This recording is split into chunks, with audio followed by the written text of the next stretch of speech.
کہ سبق نمبر 20 میں کے ہم سوالات مشقیں حل کرنے کی کوشش میں پڑھا ہے وجوہات مد کے بارے میں، تو اس کی مشق حل کر رہے تھے۔ پہلے ہم نے مقدار کا لفظی اور اصطلاحی معنی بیان کیا، کوئی بیان کر سکتا ہے؟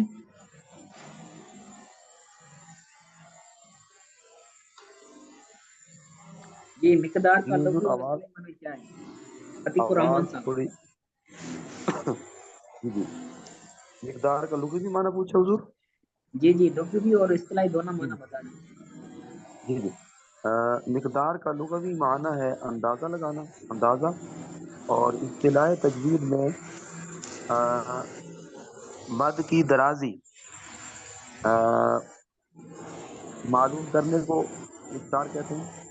حضور ٹھیک بیان کیا میں نے؟ جس کے ذریعے مد کے دراز ہونے کا اندازہ ہو، جی، مد درست کی ہے، درازی صحیح، کا علم ہو، صحیح، اسے مقدار اسے کہتے مقدار کہتے ہیں۔ دوسری وجوہات کی مفرد وجہ، تو وجہ کا لغوی اور اصطلاحی معنی بیان کیا۔ وجہ کا لغوی معنی ہے طریقہ، راستہ، صورت، اور اصطلاحی اس کا مطلب ہے کہ جس کے ذریعے مدود کی معینہ مقداروں کے نام کو، جو مدیں ہیں ان کی مقداروں کے نام ہے نا، کسی مد کے مقدار کو ہم طول کہتے ہیں، کسی مد کی مقدار کو ہم توسط کہتے ہیں، کسی مد کی مقدار کو ہم ڈائی الف کے برابر کھینچتے ہیں، تو یہ ان کی ہیں۔ مقداروں کے کیا ہے، نام ہے۔ تو ان نو، کی مقداروں کا جو ان کی لمبا دراز کرنے کے مقداروں کا جو نام ہے، اس نام کو کیا کہتے ہیں، وجہ کہتے ہیں۔ جی مثلا مد متصل اور مد منفصل کو ڈھائی الف کے برابر کھینچا جاتا ہے، تو ڈھائی الف یہ مد متصل اور مد منفصل کی کیا بنی، وجہ وجہ، بنی، کیونکہ اس کے ذریعے ان کے دراز کرنے کا کیا ہو رہا ہے، مقداروں کا پتہ چل رہا ہے کہ بھائی اس کی معین شدہ مقدار کتنی ہے، ڈھائی الف ہے۔ ٹھیک ہے، اس کے بعد ایک قوی اور ضعیف مدہ کی ترتیب بیان کریں کہ سب سے زیادہ قوی کون سی مد ہے، اس کے بعد دوسرے نمبر پر قوی مد کون سی ہے، اس کے بعد تیسری جو قوی مد ہے وہ کون سی ہے، یعنی ترتیب قوت کے اعتبار سے یا ذوف کے اعتبار سے ترتیب ہے۔ تو ٹوٹل یہاں پر اس سبق کے اندر جو ترتیب بیان کی گئی تھی وہ کتنی مدات کی ترتیب تھی؟ جی، آواز حضور تھوڑی کٹ کے آ رہی ہے۔ قوت اور ذوق کے اعتبار سے مدات کی، تو وہ ترتیب کتنی تھی، کتنی اس ترتیب کے اندر مدات کا ذکر؟ جی، اس میں 6 تھی حضور۔ چھ تھی۔ جو سب سے قوی اور سب سے قوت والی مد ہے وہ کون سی ہے، وہ مد لازم ہے۔ مد مدل، لازم کے بعد مد متصل ہے، مد متصل کے بعد مد عارض ہے، مد عارض کے بعد مد منفصل ہے، یعنی مد متصل اور مد منفصل کے درمیان مد عارض ہے، پھر مد منفصل کے بعد مد لین عارض ہے، پھر مد لین، پہلے مد لین لازم ہے، پھر مد لین عارض ہے۔ مدل، ایک مرتبہ اور میں ریپیٹ کرتا ہوں، سب سے قوی جو مد ہے، سب سے قوی جو مد ہے وہ مد لازم ہے۔ اس کے بعد جو دوسرے مدل، درجے پر قوی مد ہے وہ مد متصل ہے۔ اس متصل، کے بعد تیسرے نمبر پر جو قوی مد ہے وہ مد عارض ہے۔ ہاں جی، چوتھے نمبر پر جو مد ہے وہ مد منفصل ہے۔ اور جو منفصل، پانچویں درجے پر مد قوی ہے وہ مد لین لازم ہے۔ پھر چھٹے نمبر پر جو مد قوی ہے وہ مد لین عارض ہے۔ سمجھ آ گئی؟ جی الحمدللہ حضور۔ تو جی الحمدللہ۔ حافظ سلطان صاحب یہ آپ ترتیب بیان کر دیں۔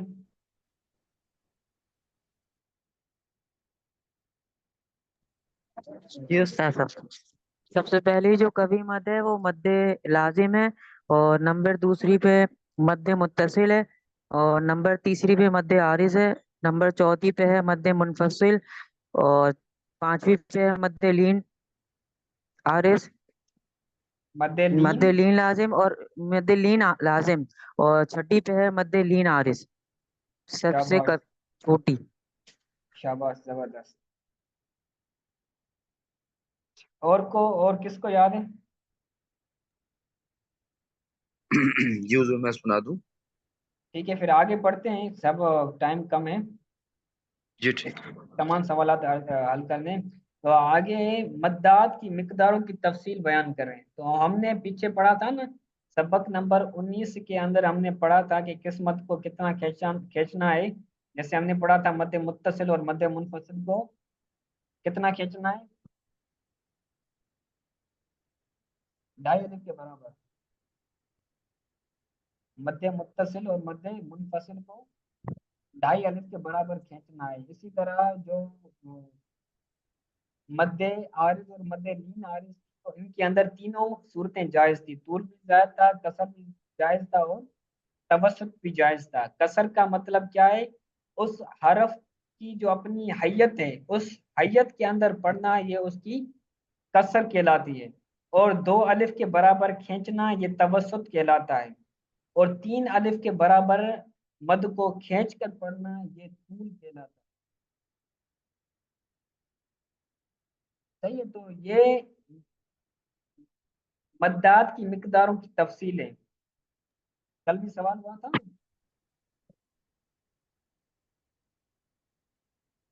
तो इसका मतलब यही है कि जो उनकी मिकदार मुकर्रर की गई है, इतनी मिकदार उनको खींच कर पढ़ना, ये उनकी तफसील है कि मध्य लीन आरिज और मध्य आरिज के अंदर तीनों सूरतें जायज हैं। इसी तरह मध्य मुत्तसिल और मध्य मुनफसिल जो है, इनके अंदर 2.5 अलिफ के बराबर उनको खींच कर पढ़ना है। और जो मध्य असली है, इब्तदान मध्य की 2 किस्में बनी थी, मध्य असली और दूसरी मध्य आरिज। मध्य असली और दूसरी मध्य आरिज। फिर मध्य असली क्या थी? हरूफ मद्दा, हरूफ मद्दा को मध्य असली कहते हैं।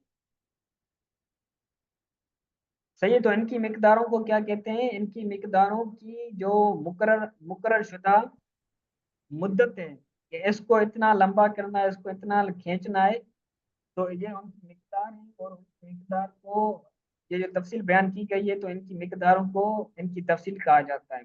फिर आगे बयान किया वजूहात मद निकालने का क्या तरीका है। नंबर 5, वजूहात मद निकालने का क्या तरीका है। दो तरीके बयान किए थे। पहला तरीका यह है, ज़ईफ मद को कवी मद पर तरजीह ना हो। सबसे कवी मद है मद लाजिम। तो जो इसके अलावा दूसरी 5 किस्में हैं, तो उनमें से कोई भी मद, किसी भी मद को इतना ना खींचा जाए कि वो मद लाजिम पर तरजीह पाए। इसी तरह जो कवी मद है, उस पर ज़ईफ मद को तरजीह ना दी जाए।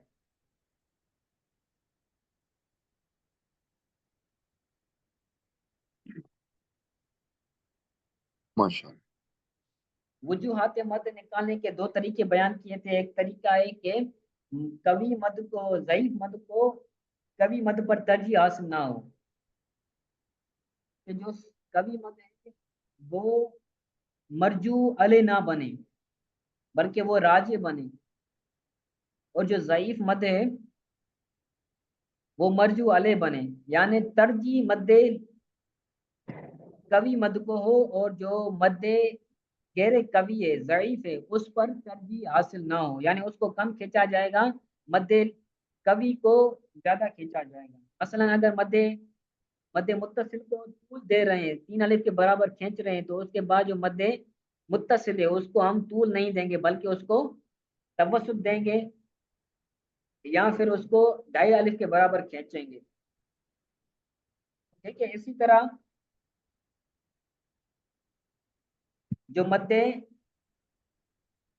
मध्य मुत्तसिल से कम है, तो उसको हम 2.5 अलिफ के बराबर, अगर मध्य मुत्तसिल को हम 2.5 अलिफ के बराबर खींच रहे हैं, तो उससे जो कवि नहीं है, उससे जो ज़ईफ है, उसको हम उस मध्य मुत्तसिल की मिकदार से कम खींचेंगे, ताकि उस मध्य मुत्तसिल पर उसकी तरजीह लाजिम ना आए।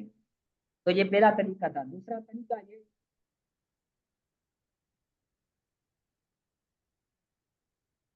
मद्दात की मिकदार में मुसावात हो, बराबरी हो, कम अज कम ये है, कम अज कम ये है कि बराबरी हो, कि अगर मद्द मुत्तसिल और मद्द लाजिम आ रही तो दोनों को बराबर खींचा जाए कम अज कम। बेहतर यह है कि मद्द लाजिम को ज्यादा खींचा जाए और मद्द मुत्तसिल को उससे कम खींचा जाए। लेकिन कम अज कम अगर दोनों को बराबर खींचा जा रहा है कि मद्दे मुत्तसिल को ढाई अलिफ के बराबर खींचा जा रहा है तो मद्दे लाजिम को भी ढाई अलिफ के बराबर खींचा जाए, तो इसके अंदर कम अज कम ये है। लेकिन मद्दे जो मद कवी है उसको कम नहीं खींचना, जो मद्दे कवी मद है उसको कम नहीं खींचना ज़ईफ मद के मुकाबले में। इसी तरह ज़ईफ मद को ज्यादा नहीं खींचना कवी मद के मुकाबले में। तो ये दो तरीके थे मद की वजूहात मद निकालने का, ये तरीका है। ठीक है, फिर 6 नंबर सवाल है, वजूहात मद बयान करने का मकसद क्या है।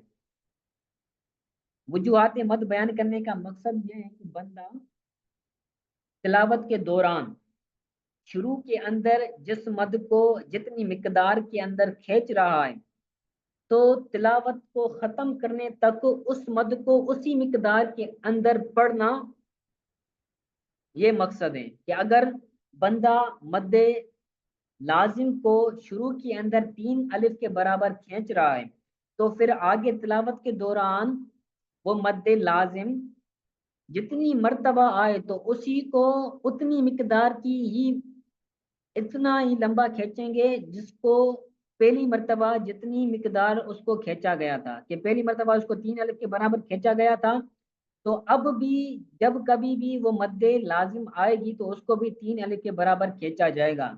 इसी तरह अगर मद्दे आरिज और मद्दे लीन आरिज को हम तवसत के साथ पढ़ रहे हैं, 2 अलिफ के बराबर खींच कर पढ़ रहे हैं शुरू तिलावत के शुरू के अंदर, तो फिर तिलावत के दौरान या तिलावत के दरमियान या तिलावत के आखिर में मद्दे आरिज और मद्दे लीन आरिज जहां कहीं भी आएगी तो हम उसको तवसत के साथ पढ़ेंगे, तूल के साथ नहीं पढ़ेंगे।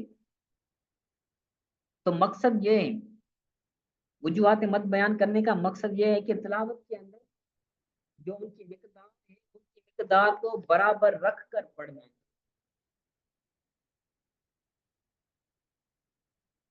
ठीक है, तो 6 सवाल मैंने हल कर दिए। बाकी जो सवाल रहते हैं, 7वां सवाल, 8वां और 9वां सवाल, ये आप खुद हल कर लीजिएगा और हल करके फिर ग्रुप के अंदर सेंड कर दीजिएगा। ठीक है, इंशाअल्लाह अज़्ज़ा वजल। तो जो आज सबक पढ़ा इसके हवाले से कोई बात समझ नहीं आई हो तो वो पूछ लें।